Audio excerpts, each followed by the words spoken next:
Good evening. My name's Stuart. I'm going to spend the next several minutes telling you about my life over the last 26 years. It's going to be kind of an introduction. I'm going to briefly just talk about the way I grew up, where I grew up, uh, military, not just duty locations and jobs, but kind of what I've done and where I've been, and just culminate with where I'm at right now. I was born on a cold winter day in November back in 1983 in a West Texas town named Snangelo, Texas. That was the closest place where I guess I could be born. I ended up growing up about 100 miles from there in a small town called Mason. Mason didn't have a hospital, so that's why I got born in Snangelo. My dad at that time was a derrick hand on drilling rigs. It was real popular back in the 80s for guys to go and work for old derricks. My mom was a cashier at a department store. Um, I grew up on a cattle ranch in West Texas in a small town called Mason. My grandfather owned the ranch, and when I was born, my family moved back to the ranch, and we built a house there, and that's where I grew up. Ranch was about 1,000 acres. We ran anywhere from 50 to 100 head of cattle, ranched about 200 acres of peanuts, and then leased out the rest for deer hunting and turkey hunting, stuff like that.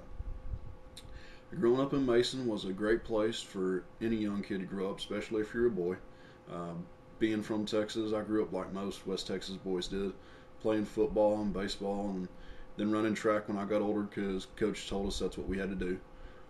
Spent a lot of time, a lot of summers moving pipe, irrigation pipe for peanuts, farming peanuts, and hunting rattlesnakes, chasing rabbits on bicycles, and when I got older on dirt bikes, stuff like that. Spent a lot of time getting in cattle, working sheep, just growing up working, worked a lot. Um, didn't have much time to sit and play Nintendo, stuff like that. Spent most of my time outside. High school was much the same way. Played more sports, football, baseball, stuff like that. Spent a lot of Fridays underneath Friday night lights, traveling around Central Texas playing football on Friday nights. Um, but speaking of growing up, started to do that I guess my senior year. I was in ag quite a bit and in a work release program, so I'd be in ag classes for about half the day. And I think I had one English class in there, and then I would go home and work for my dad's company for the rest of the day. Well, one day in September, I was working on a trailer with a buddy of mine, and we got yelled at to come run inside real quick and see what was going on. That was just shortly after the first plane had hit the World Trade Center.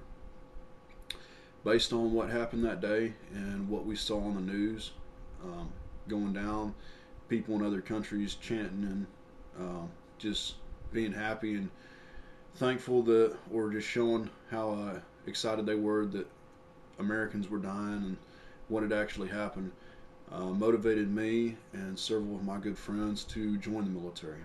Um, that Saturday, this happened on a Tuesday, that Saturday, me and about 6 or 7 of my friends out of my graduating class of 56 enlisted in the military. I was the only one that went Air Force. The other 6 went in the Marine Corps and Army.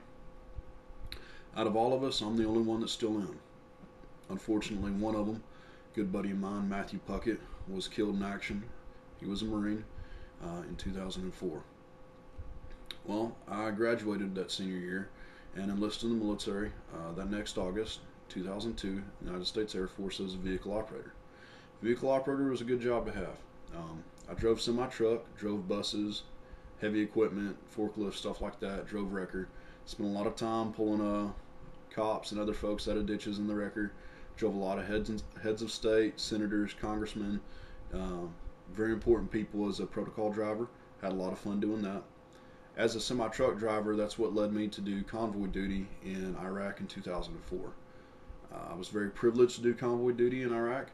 It was a great opportunity for me to go ahead and grow up some more. Unfortunately, when we first got over there in 2004, we didn't have up armor, and a lot of the stuff we were doing, it's a miracle, or by the grace of God, we even came out alive. But nonetheless, here I am. Because of what we saw, the way we got shorted in 2004 motivated me to put in for instructor duty at the convoy schoolhouse. I spent a couple years teaching at the convoy schoolhouse, And if I had to say there was one instance or one thing I've been known for, where if you were to ask other people, hey, who said this, they could tell you, hey, yeah, that was Sergeant Jordan. It's that I was known for my booming voice in convoy school for just yelling at guys over the roar of a diesel engine. Hey, you've got wounded. What are you going to do next? I was always pinging my guys, trying to keep them on their toes, asking them what they were going to do next, making sure they were taking care of the situation. Instructor school or instructor duty was great. I really enjoyed what I was doing, so I thought I could best suit the needs of the military. Doing another stint in instructor duty. This time I chose professional military education. Where I teach now is a little different. We actually teach second lieutenants, but we're not teaching typical PME stuff. We're teaching small unit tactics, land nav, stuff like that. More field skills. They really enjoy it. It's been a great opportunity for me to learn about more of the commissioned, the officer side of the house. So it's been really good.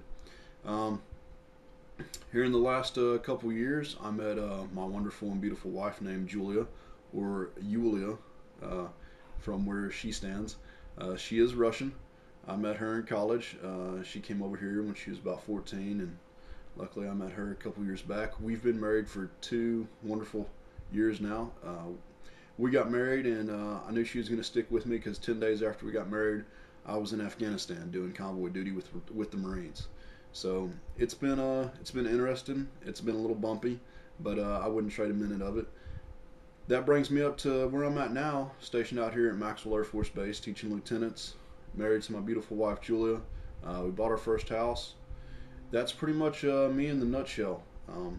If you have any questions, just feel free to ask, and I look forward to meeting and just talking with the rest of y'all over the next couple weeks. Thanks.